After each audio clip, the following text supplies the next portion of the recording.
Эрхэм үзэгчид та бүхэндээ баасан гарагийн мэндийг айлтган хүргэж байна. DBS телевизийн мэдээний албанаас бэлтгэн хүргэдэг төвөмсгийн мэдээллийн хөтөлбөр энэ өдрийн онцлог мэдээ сурвалжилгуудаа та бүхэнд хүрэхэд бэлэн болоод байна. Анхаарлаа хандуулна уу.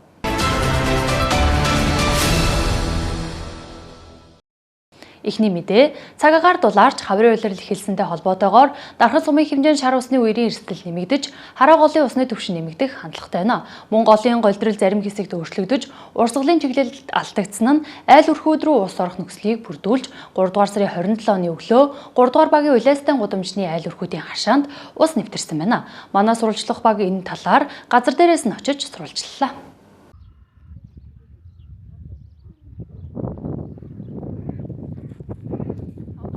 Үзэгчид та бүхэндээ бид мэдээллийг тодруулан хүрэхээр дархан сумын 3 дугаар багийн нутаг дэвсгэрт хүрэлцэн ирсэн байна. За яг одоо энэ нөхцөл байдал дээр бол эхнээсээ айлууд шар усны үерт тавцсан гэсэн мэдээллийг бидэнд өгсөн байгаа. За 3 дугаар багийн цэцэг дарга мөнхөгөөс энэ талаарх мэдээллийг дэлгэрэнгүй тодруулъя. Та бодит байдлаар тийм мэдээллийг хүрэхгүй. За цагаан сар өнгөрөөд дулаарсантайгаа холбогдуулаад бид бүхэн халиа тошин шар усан дээр ингээд жижүүр гаргаад ажиллаж байна. Одоо манайх бол энэ хараа гол далангийн төгсгөл хэсгээрээ бол хэвэн байна. Тэгээд энэ үүсэж байгаа нөхцөл байдал нь болохоор энэ хараа голын энэ сувгжилт байгаа байхгүй. Сувгжилтын дагуу доошоо урссан айл одоо тэр айлууд руу буюу эхний айл руу мод үржүүлгийн хашаагараа ороод эхний айл руу ус орсон байдалтай байгаа даа. Одоо энэ бүхэнд шуурхай арга хэмжээ авах гээд ажиллахаар энд ирсэн байна да. За нэг айлаас гадна өшөө бас хичнээн айлууд үерт өртөх эрсдэлтэй байгаа байна. Одоогор бол нэг айл байна. Энээсээ цаашлах юм бол бараг 30-аад айл бол ташраараа ер нь чихтэй харалтай айлууд байна. Ер нь өмнө ирж ажилласан уу? Ямар нөхцөл байдлын үнэлгээг хийгээд явсан байна? За онцгой болон дархан сумын онцгой комисстойгоо хамтраад ерөнхийдөө нөхцөл байдлыг танилцуулаад явж исэн. За далангийн төгсгөл буюу одоо энэ харагдаж байгаа тийм төгсгөлд хүчтгэл хийх ажил да. Тэгээ мөн айл өрхүүдтэй шар ус халиа тошингоос урсан сэргийлэх мэддэгдлийг хүргүүлж ажилласан. За эд хөрөнгө болон бусад зүйлээ хамгаалахыг бас анхааруулж мэддэгдэл өгч ажилласан байна. Тэгээ одоогоос нэг 2 жилийн өмнө үер болсон шүү дээ. 20 Тэр амар үер болсон шүү дээ. Тэр үерээр чи манай гудам бол бүр тэр аяараа ингэж усанд авагдаад ерөөсө бүх байшинлууд нэвчиж орсон. Тий бүр гэрчлэгээтэй шүү дээ. Энэ хашаандаа одоо ингэж 300 гаруй жимсний моторсон. Одоо ингэ та нар харж байгаа. Энд чи баг миний 10 жилийн хөдөлмөр байгаа байхгүй юу. Тэгээ энд нөгөө тэр үеийн үерээр энд нөгөө жижигэн жимсний моднууд тарьсан байна. Тэр маань бүгд байхгүй болсон. Энэ яг нэг жаахан нөгөө би жаахан хүчээ аваад нэг том болсонгууд нь бол амьд оцорж байгаа. Тий. Тэгээд нөгөө үерийн далан одоогоос 2 жилийн өмнө үерийн далан хийгээд өгөөч гэж манай 3 дугаар багийнхан бүгд хүсэл санал тавиад одоо тэгээд 25 онд хийж өгнө гэж амласан шүү дээ. Амласан шүү дээ. Тэгээд 25 онд байхгүй. Одоо 26 онд хийнэ гэсэн чи бас 26 онд байхгүй. Тэгээд сүүлдээ одоо бид нэр дахиад ингээ хохирол үзэж шүү дээ. Энэ сайхан том хөлөмжийн дотор би ч одоо их гой ногоо тарьдаг. Одоо ингээл ус нэвчиж ороод тэгэл шавар шахаад байгаа хотголдоол тэгэл байхгүй бол. Хохирол бол нилээ амссан. Тэгээд одоо ингээд байхад одоо тэр далан юугаа хийгээд ихгүй ард түмнээ басах. Энэ хэсэг гудам энэ гудам байна. Манай арын гудам байна. Тэгээ энэ хот огжуулалтын газар байгаа байхгүй. Энэ хот огжуулалтын газар чи их сайхан гой том талбайтай ш. Тэгээд усанд авагдаад ингээд хохироод байгаа. Энэ айл бол энэ айлыг харахад бол амар байгаа шүү дээ. Одоо энэ хоёр байшин хоёулаа одоо доогуур нь ус нэвчээд орсон. Ингээд хундаан доогуур нэвчээд орчтой шүү дээ. Өглөө орж ирэл тэгэл хоронхон зур юм болчихж байгаа юм. Тий. 2 цагийн дотор юм болоо. Тэгээд ийшээ ороод манай хоолны амбар руу оронгуут нь би одоо бүр хашаага доогуур нь хараад тэр бүр эвдэж онгойлгож чааш нь улсгаж байгаа. Тэгээд нэг юм ихээр нөгөө юм би бас сүйтгэж шүү дээ. Гэртээ одоо орж чадахгүй. Би ч одоо энэгээр одоо орой болох юм бол бүр орж чадахгүй. Одоо энэ гарч чадахгүй шүү дээ. Амар юм болно шүү дээ. Тэгээ одоо энэ үерийн далан гэл одоо хийгээд өгөөч хэлгээд одоо 2 жил гуйлаа одоо. Олон айл би тэр үерийн үеэр чинь маш их олон айл хамрагдсан шүү дээ. Улаастай тэр чигээр тий тэр чигээр автагдсан. Тэгээ яг голомт нь бол манай энэ гудам байдаг байхгүй ингээд. Тэгээ энэ урдталтай энэ хот огчуултын том талбай ингээл одоо энэ бол орой болох юм бол бүр нэмэгдэн амар болно. Одоо ингэж байгаа юм чи. Тийм. Тэгэхээр одоо ядаж нэг төр зуурын чиглэл арга хэмжээ аваад тэгээд яг дээгүүр нь л одоо ингээд нэг үерийн дал хийж боолт хийхгүй бол энэ чи ингээд ээж болохгүй л дээ. Энд чи одоо энэ зүүн бас дахиад үер болох ч юм лөө бороо ороод яах ч юм л эвдэр мэдэхгүй шүү дээ. За манай тосгоны одоо лобби бүлгийн 4 төлөөлөгч байдаг. 1-р багаас сонгогдсон Отгонбаатар, 2-р багийн Чин зориг, 3-р багийн Амгалан Баяр бид ингээд их цай бид дөрөв сонгогдсон цагаасаа эхлээл энэ үерийн далангийн асуудлыг хөндөж ярьж байгаа. Яагаад гэвэл 3 жилийн өмнө маш том үер болоод энд одоо Улаастагийн маш олон айлууд өөртөө автаж хамгийн гол нь нөгөө энд чинь задгаа 0-той болохлээр тэр 0 руу нуурсаж аваад хөрсний богтлон тэр маш их охирлууд амлсан. Тэгээд бид хэд одоо иргэдийн хурал дээр ярьж байгаад уг нь 7.6 тэрбум төгрөг улсын төсөв тавиулаад 2026 онд энэ ажил эхлэх байсан боловч одоо засгийн газрын хэмнэлтийн хуулиар ингээд буцаагаад татагдсан маш харамсалтай одоо асуудал болсон л доо. Тэгээд үнэхээр одоо бид нар бол иргэдийнхаа эрүүл аюулгүй орчинд амьдрах эрхийг одоо хангаж ажиллах хэрэгтэй. Энийхээ төлөө одоо дахиад ингээл санал тавина. Энэ асуудлаар бид нар одоо энэ засгийн газрын хэмнэлтийн хуулиар татагдсан асуудлаар бол одоо барилга хот байгуулалтын сайд болон сангийн сайдтай уулзаж энэ асуудлыг хөндөж тавьсан. Гэхдээ ямар ч үсэн эргээд шийдэж өгнө. Дахиж одоо 2027 онд ч юм уу ямар ч шийдэж өгнө гэж ингээ хэлсэн. Тэгээ энэний төлөө явжлаа.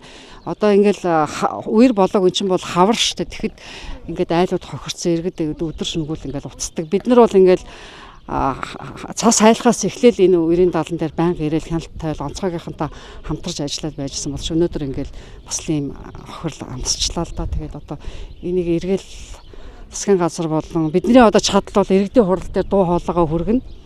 Одоо аймгийн засаг дарга, сумын засаг дарга нарт болон их хурл сонгогдсон их хурлын гишүүдтэй одоо ингээл бас хамтраад ингээл ажиллана л та.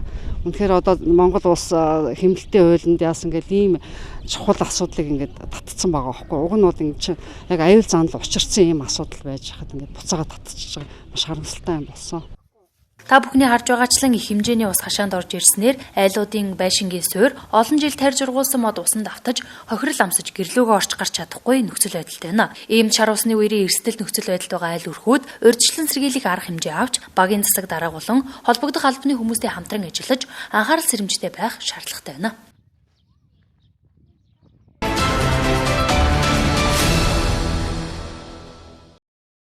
Дараагийн мэдээ Монголын сантехникчдийн хөгжлийн нийгэмлэг барилгын политехник коллежтэй хамтран зохион байгуулсан Алтан газов 2026 сантехникчдийн дунд ур чадварын мэргэжлийн уралдаанд Дархны дулааны сүлжээ төрөмжит хувьцаат компанийн дулаан түгээг хангах албаны мастер Бат Тулга, дулааны орлуулгын слесэр Эрдэнэтбаатар Отгонбол мөнх хоёр нар оролцлоо. Дэлгэрэнгүй мэдээлэл анхаарлаанд болно. За энэ сарын 23-наас 26-ны өдрүүдэд нийслэл Улаанбаатар хотод Алтан газов 2026 сантехникчдийн ур чадварын улсын уралдаан боллоо.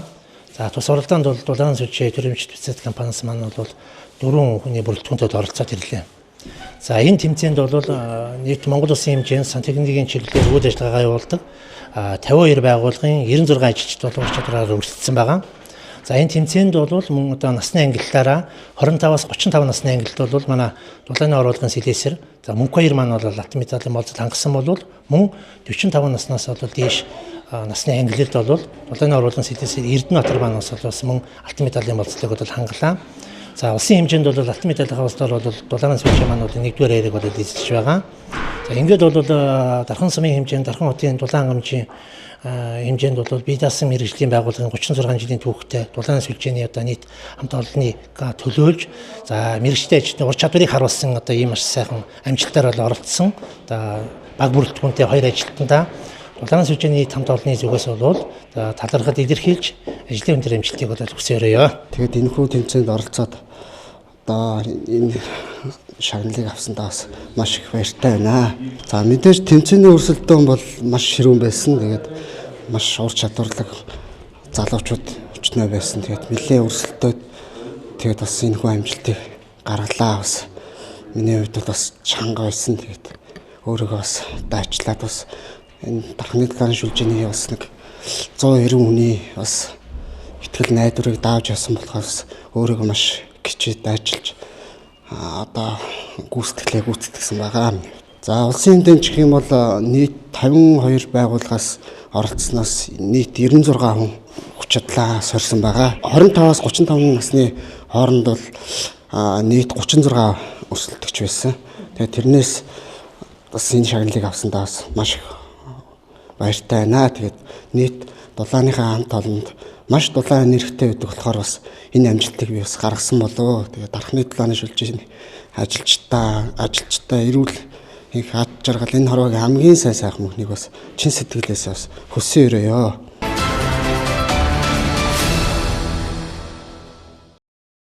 Төвөмсгийн мэдээллийн хөтөлбөр үргэлжилж байна.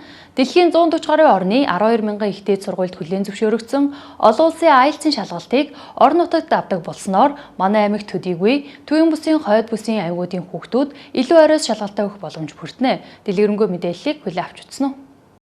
Дархуул аймгийн засаг даргын санаачилгаар хэрэгжиж буй IELTS 100 хөлбөрт хамрагдсан сурагчдаас 34 сурагч 7.5-аас 8.5 авсан амжилтыг үзүүлсэн.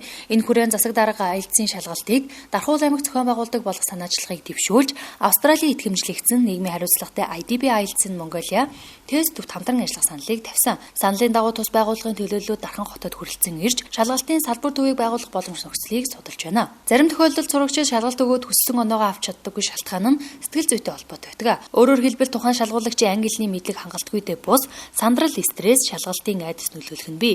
Тиймээс өөрсдийн суралцж буй дассан орчиндөө шалгалт өгөх нь суралцагчдад сэтгэл зүйн хувьд олон давуу талыг бий болгодог байна. IDB IELTS-ийн хамт олон Дархуул аймагт Дархан хотод IELTS-ийн венийг өнөөхөр танилцахаар хүрээд ирсэн байна. За тэгээд бидэд бол энэхүү үйл ажиллагаанд бол маш сэтгэл өндөр байгаа.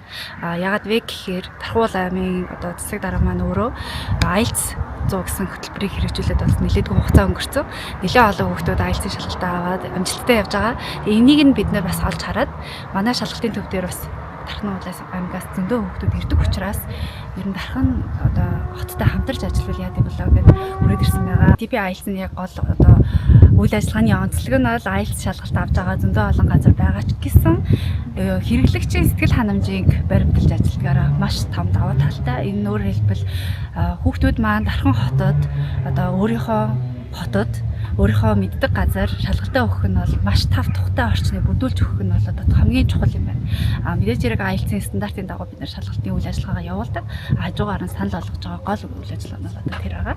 IDB IELTS in Mongolia тест төв нь IELTS-ийн шалгалтыг Монгол улсад албан ёсоор зохион байгуулах хэрэгтэй байгуулах юм а. Дархуул аймагаас шалгуулагчид ихээхэн зорж очдог учраас манай аймагтай хамтран ажиллах сонирхолтой байгаагаа илэрхийллээ. Дэлхийн 140 гаруй орны 12 мянган ихтэй сургуульд хүлээн зөвшөөрөгдсөн олон улсын IELTS шалгалтыг орон нутагт авдаг болсноор манай аймагт төдийгүй төвийн бус хойд бүсийн аймгийн хүүхдүүдэд илүү оройс шалгалтаа өгөх боломж бүрдэх юм а.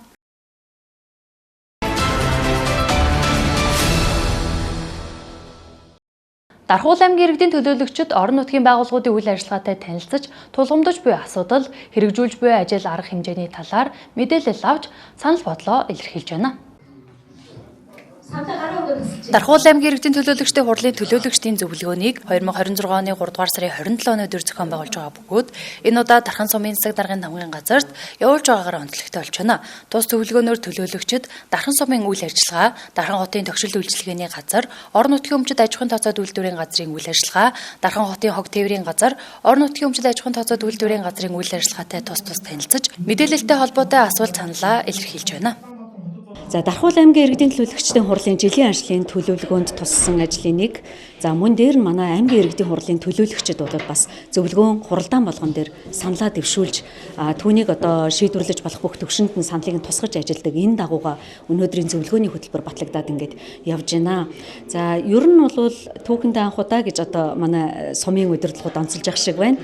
Аймгийн иргэдийн хурлын төлөөлөгч бүрэн бүрэлдэхүүнээр сумын засаг даргын тамгын газар дээр ирж ажиллаж байгаа. Тус сумын засаг даргын тамгын газар дээр зөвлөгөөнөө хийж байгаа, тамгын газрын харьяанд ажиллаж байгаа хоёр ч орон нутгийн өмчөд аж ахуйн тооцоод үйлдвэрийн газрын үйл ажиллагаатай танилцах, за тодорхой мэдээлэл олж авах, за тэгээд санал шүүмжлэлээ дэвшүүлж хамтын ажиллагааг үргэлжлүүлэх, цаашид авч хэрэгжүүлэх бодлогын бичиг баримтад хэрхэн тусгаж ажиллах вэ? Дараагийн аймаг орон нутгийн иргэдийн амьдралын чанарыг сайжруулсан ийм шийдвэр гаргалтуудыг хийхэд бодиттой ийм шинэ гарц гаргалгаа хайсан ийм зөвлөгөөн болж байна гэж ингэж харж байна. Тэгээд бас бид нар бас энэ ялдамд бол аймгийн иргэдийн хурал цахимжилтын ажлыг эхлүүлсэн байгаа. Өнөөдөр бид нар бас тестлэх үйл ажиллагаа давхар зэрэг явагдаж байгаа. За манай тосгон дээр бол маш олон хүнд асуудлууд байдаг тодорхой. Би аймгийн иргэдийн хурал дээр бол байнга энэ асуудлаар санаа оноогоо хэлжиндэг. За одоо яг нөгөө үерийн далангийн асуудал байна. Одоо яг манай багийн сахаргаас мэдээ ирж байна. Одоо нөгөө шар усны үер чинь юу руугаа ороод ирсэн. Айлууд руу одоо яг орж ирж байна. Цаг зав анхаарлаа хандуулж одоо ажилламаар байна. Одоо манай 3 дугаар ангийн бүх одоо энэ судалгаа яах вэ шийдэхгүй байгаль ийм айц хүнстэй одоо айц. Тэгээ эцсийн дүндээ яг нэг болоход аймгийн иргэдийн төлөөлөгчдийн хурал, сумын иргэдийн төлөөлөгчдийн хурал ийм субъектив байдлаар шийдвэр гаргаж өгөх болохгүй. Нийтийн тээврийн үнийг нэмэхэд бол би нэмэхдээ би одоо нэм саналтай байна. Тэгэхдээ энийг одоо хэд байсныг хэд болох вэ гэдэг ямар тооцоо судалгаа байхгүй. Эцсийн дүндээ хариуцлагын нэмэлт хийж ихээр иргэдийн төлөөлөгчдийн хурлын нэг хэдэн нөхцөл одоо сайн дураараа нэмж байгаа. Энийн хариуцлагыг иргэдийн төлөөлөгчдийн хурлын төлөөлөгчд үүрэх ийм зүйл болчиход байгаа байхгүй. Одоо тэгээд энэ хог тээврийн үнийг хамгийн хэлбэр арга буюу ард түмний нуруунд дээр шууд авчиж нааж байгаа 3 дахин. Тэгээ өнөөдөр ахаад нэмнэ гэж зогсож байгаа байхгүй. Ингэж болж байгаа юм. Тэгээ одоо энийг төрийн аудитын байгууллага гэж төрийн аудитын байгууллага байгаа. За хөгжлийн бодлогын хилцэл байгаа. Энэ болгоны тооцоо судалгаа байна уу?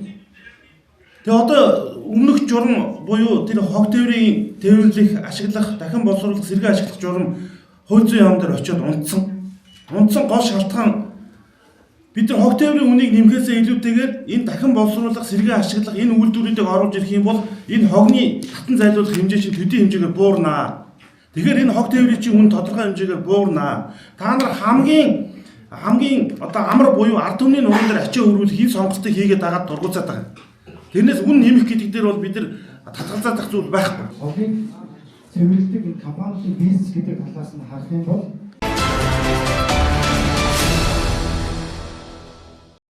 Одоо та бүхэн үргэлжлүүлэн цаг агаарын мэдээллийг хүлээн авч үзсэн үү?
Төвөмсгийн мэдээллийн хөтөлбөрийн баасан гарагийн дугаар үзэгчдэнд хүрлээ. Та бүхэн амралтын өдрөө аятахтай өнгөрүүлээрэй.